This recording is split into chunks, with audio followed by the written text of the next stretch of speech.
ओम शांति। 27 तारीख की बाबा की मुरली।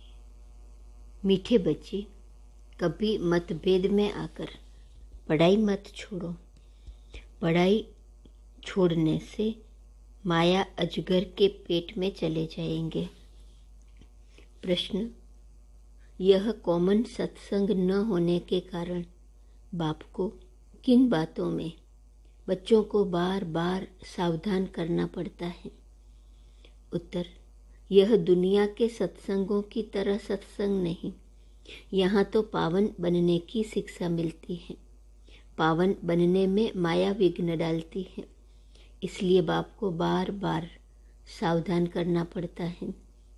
बच्चे, कभी कुछ भी हो, तुम सुख दुख निंदा स्तुति सुनते हुए भी पढ़ाई को कभी नहीं छोड़ना।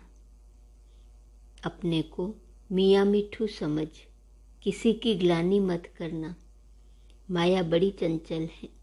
अगर बाप से रूठकर पढ़ाई छोड़ी तो माया माथा मूंड लेंगी, ग्रहचारी बैठ जाएंगी। इसलिए श्रीमत लेते रहना। बाप दादा की राय में कभी भी टीका टिप्पणी नहीं करना। तो बाबा बच्चों को सावधान करते हैं। गीत है: मरना तेरी गली में, जीना तेरी गली में। ओम शांति। यह तो बच्चे जानते हैं, कहते हैं जब हम आपके बने हैं। ये पुरानी दुनिया तो ख़त्म होनी ही है। ये बेहद के रावण की लंका है जो विनाश होनी है। वह जो सिलोन में लंका दिखाते हैं वह तो बात ही बिल्कुल झूठी है। सिलोन एक टापू है समुद्र के बीच में। बेहद का बाप समझाते हैं कि यह सारी दुनिया है समुद्र के ऊपर, ऑलराउंड समुद्र है। दिखाते हैं ना, वास्को डी गामा ने ऑलराउंड चक्र लगाया तो गोया धरती पानी के ऊपर ठहरी हुई है, बैठ हो गया ना। यह बेहद की खाड़ी है। रावण का राज्य सारे बेहद के आइलैंड पर है। यह बेहद की लंका है, सिर्फ सिलोन नहीं है। वह समय तो अब है न। यह तो शास्त्रों में कितने गप्पोड़े लगाए हैं। हम भी समझते थे शायद ऐसा कुछ होगा, कुछ भी ख्याल नहीं चलता था। विचार करे तब तो ख्याल चले न। बुद्धि बिल्कुल लॉकअप थी, अब बुद्धि का ताला खुला है। मनुष्य तो समझते हैं बंदर सेना ली, उन्होंने पत्थर उठाए, पुल बनाई, आग लगाई, क्या क्या बातें बैठ बनाई है। आग तो इस समय सारी दुनिया को लगती है। यह भारत अविनाशी बाप की अविनाशी जन्मभूमि है, इसलिए इनको अविनाशी खंड कहा जाता है। बरोबर भारत प्राचीन था, अब तुम्हारी बुद्धि में बैठा है। बरोबर भारत अविनाशी खंड है, प्राचीन था, अविनाशी खंड है। बाकी जो इस समय खंड हैं वह सब खत्म हो जाएंगे विनाश ज्वाला में। यह विनाश ज्वाला इस यज्ञ से प्रज्वलित हुई है। लड़ाई शुरू यहाँ से ही हुई है। अभी तो यह छोटी छोटी रिहर्सल है। तुम्हारी बुद्धि में है कि सारी दुनिया में ही रावण राज्य है, इसका अब अंत है और राम राज्य की आदि है। यह बातें और किसकी बुद्धि में आ न सके। तुम थोड़े से ही ब्राह्मण जानते हो, समझते भी हो कि अभी ये सारी दुनिया ख़त्म हो जाएंगी। हम बाप के गले का हार बन जाएंगे, फिर नई दुनिया में आएंगे। वर्ल्ड की हिस्ट्री ज्योग्राफी हूबहू रिपीट होती है। कितना अच्छा यह चक्र है, कलयुग अंत और सतयुग आदि। इस समय सभी धर्म भी जरूर हैं। हिस्ट्री मस्ट रिपीट, यानी कलयुग के बाद सतयुग जरूर होना है। जैसे दिन के बाद रात, रात के बाद दिन जरूर आता है। ऐसे हो न सके कि रात न आए। बाप सब राज आकर के समझाते हैं।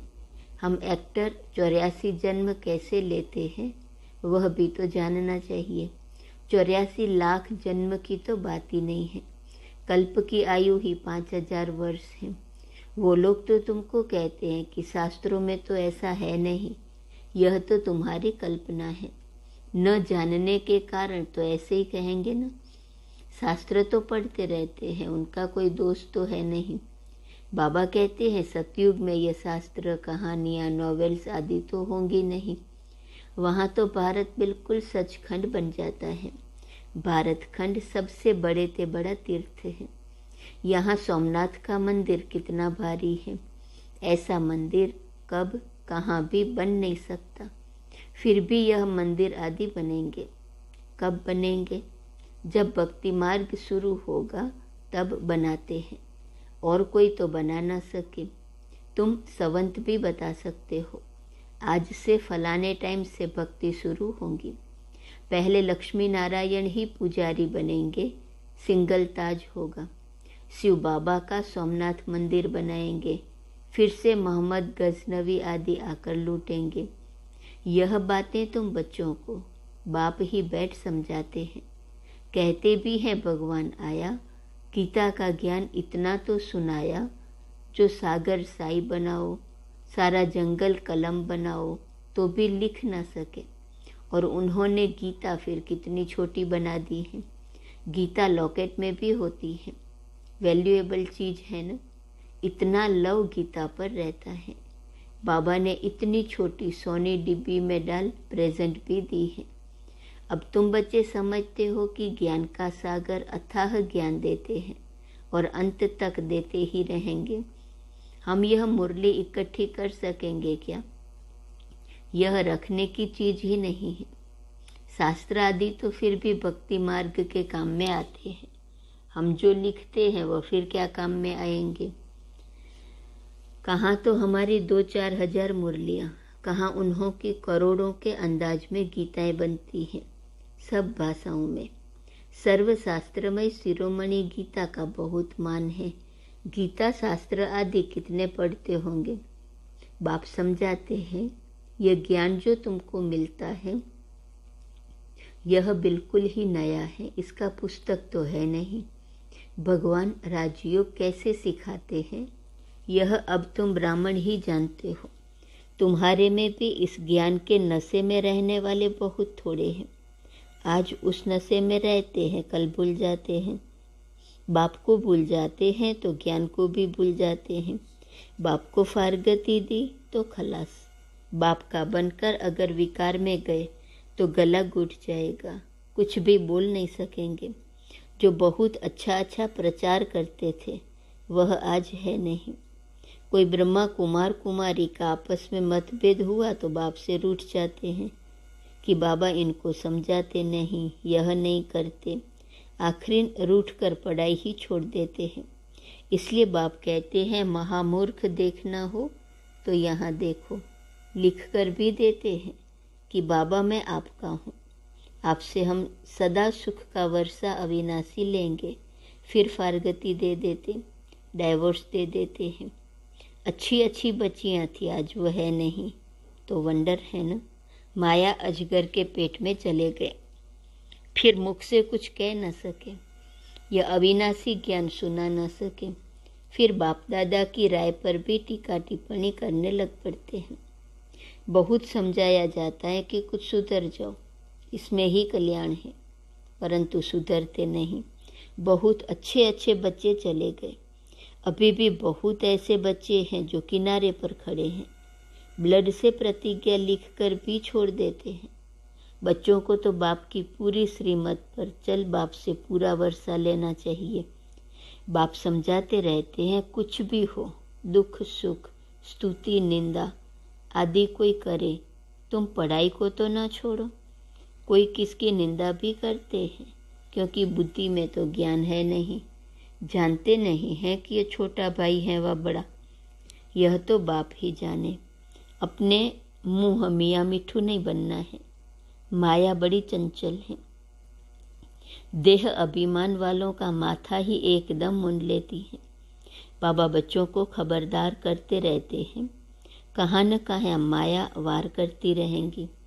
अगर श्रीमत पर नहीं चलेंगे तो यह कोई कॉमन सत्संग थोड़े ही है।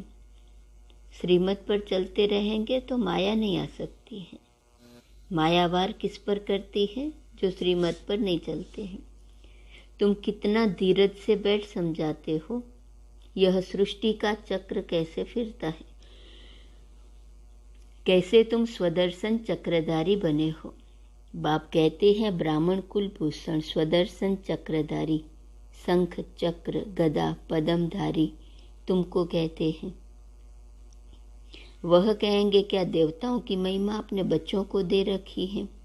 बाप कहते हैं हे स्वदर्शन चक्रधारी, हे कमल फूल समान पवित्र बनने वाले, हे गदाधारी, ये बाप ही समझाते हैं।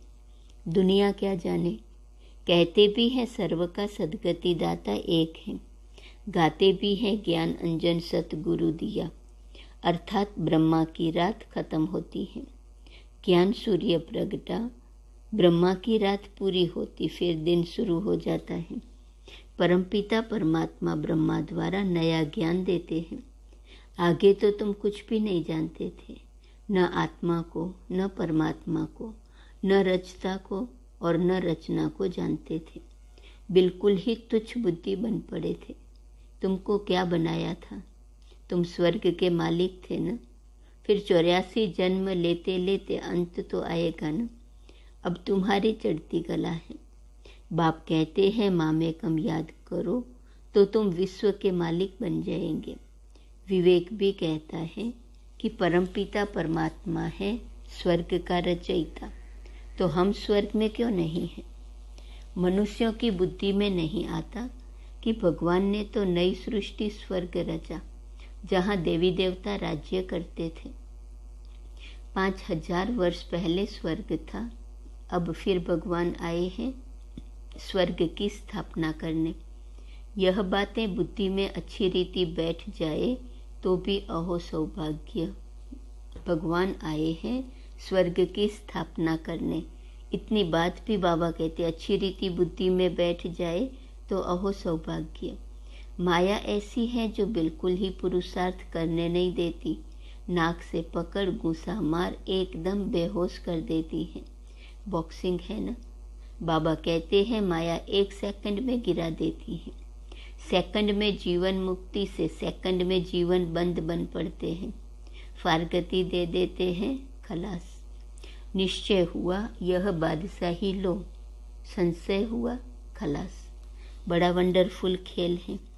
बाबा कहते हैं अमृत वेले उठ विचार सागर मंथन करो। और तो टाइम सारे दिन में मिलता नहीं है, रात को तो वायुमंडल खराब रहता है। भक्ति भी सवेरे उठकर करते हैं। तुम बच्चों को मालूम है कि बाबा 1-2 बजे उठकर मुरली लिखते थे, जो तुम पढ़कर फिर क्लास कराते थे। फिर बाबा बैठ सुनते थे कि देखें कैसे मुरली चलाते हैं। ये सब तो शिव बाबा का ही कमाल था। कितने अच्छे अच्छे बच्चे थे, चले गए, आज है नहीं। माया ने एकदम श्रापित कर दिया। बाप तो वर्षा दे रहे हैं, तो बच्चों को पूरा पुरुषार्थ कर वर्षा लेना चाहिए। अच्छी रीति खुद भी समझते हैं, बाप भी समझाते हैं। बाप का हाथ छोड़ देते हैं। सब कहेंगे तुमने बीके को छोड़ दिया है। तुमको तो निश्चय था न कि हम बेहद का वर्षा पा रहे हैं। फिर क्या हुआ जो मुरली भी नहीं सुनते हो। फिर तो बाप को भी याद नहीं करते होंगे। फिर वह याद आदि सब उड़ जाती है। ऐसी दुर्गति सल किसी बच्चे की न हो। बाप तो समझ सकते हैं ना, यह बच्चा बड़ा खराब हो गया है। अच्छे अच्छे बच्चे भी संग दोष में खराब हो पड़ते हैं। बाबा कहते हैं कि फर्स्ट क्लास बच्चे ही विजय माला के मणके बन सकते हैं। कई बच्चे लिखते हैं बाबा हम आपकी माला का मणका जरूर बनेंगे। बाबा तो कहते हैं तुम बनो अहो सौभाग्य। बाप भी चलन से समझ जाएंगे। सर्विस से ही बच्चों की वफादारी फरमानबरदारी सिद्ध होती है। अति मीठा बनना चाहिए। सन्मुख सुनने से वैराग आता है। ऐसा फिर कभी नहीं करेंगे, यह करेंगे, यहाँ से बाहर निकला बस खलास, सब भूल जाते हैं। कितनी वंडरफुल बातें हैं। बाबा के तो दिन रात ख्यालात चलते रहते हैं। प्रोजेक्टर में गोला इतना बड़ा दिखाई पड़ना चाहिए जो मनुष्य दूर से ही एकदम अच्छी रीति पढ़ सके। बड़ी दीवारों पर इतना बड़ा दिखाई पड़े क्लियर हो। एक एक चित्र स्लाइड से इतना बड़ा दिखाई पड़े जो सामने कोई भी पढ़ सके। 2 गोले भी इतने बड़े दिखाई पड़े। यहाँ से भक्ति मार्ग शुरू होता है। पहले होती है अव्यभिचारी भक्ति, फिर है व्यभिचारी भक्ति। यह ब्रह्मा है शिव बाबा का सपूत बच्चा। ब्रह्मा से अगर कोई सवाल पूछे तो क्या जवाब नहीं दे सकते हैं? भल शिव बाबा तो जानते हैं, परंतु मैं भी तो समझा सकता हूँ ना। बाबा ने राइट हैंड बनाया है, कुछ तो समझा होगा ना। अच्छा, मीठे मीठे सिकिलते बच्चों प्रति माता पिता बाप दादा का याद प्यार और गुड मॉर्निंग। रूहानी बाप की रूहानी बच्चों को नमस्ते। रूहानी बच्चों की रूहानी बाप को नमस्ते नमस्ते नमस्ते। धारणा के लिए मुख्य सार। पहली पॉइंट, अमृत वेले उठ विचार सागर मंथन करना है। कभी भी संशय बुद्धि बन संग दोष में आकर पढ़ाई नहीं छोड़नी है। दूसरी पॉइंट, माला का मणका बनने के लिए वफादार फरमानवरदार बनना है। अपनी चलन रॉयल रखनी है, बहुत बहुत मीठा बनना है। वरदान, स्वमान में स्थित रह, हद की इच्छाओं को समाप्त करने वाले इच्छा मात्रम अविद्या भव। जो स्वमान में स्थित रहते हैं उन्हें कभी भी हद का मान प्राप्त करने की इच्छा नहीं होती।